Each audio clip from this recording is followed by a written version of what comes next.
చూడండి ఫ్రెండ్స్, ఇడ్లీలలో, ఇడ్లీ పిండిలో, ఇడ్లీ బ్యాటర్లో పసుపు ఈ ఏరియాలో ఉంటుందన్నమాట. దీన్ని తీసుకొచ్చేసి ఒక స్పూన్ దీంట్లో పోసేసాడు మా వాడు. మీకేమో మంచిగా రేపు ఇడ్లీలు పువ్వులాగా వస్తాయి అని చెప్పి వీడియో షూట్ చేద్దాం అనుకుంటే వీడు మొత్తం పసుపు వేసాడు ఫ్రెండ్స్. దీంట్లో మొత్తం పైపిండి అంతా తీసేసిన.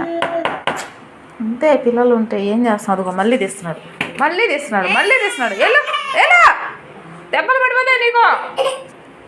వీడు అల్లరితో నేను తట్టుకోలేకపోతున్నాను ఫ్రెండ్స్. పువ్వులా వస్తాయి ఒక వీడియో షార్ట్ చేద్దాం అనుకుంటే వీడు ఇలా చేసేసాడు. తీసారు పెడదాం, మళ్ళీ తీస్తాడు నాకు తెలిసి. వీడు మళ్ళీ చూస్తున్నాడు దాని వైపు. చూడండి, దాగా పసుపు చేసేసాడు. ఇది పొంగుతుందని చెప్పేసి ఈ డబ్బాలలో ఇలా పెట్టుకున్నాం అన్నమాట. ప్రతిసారి పొంగిపోతుంది, వేస్ట్ అయిపోతుంది 2-3 ఇడ్లీల పిండి.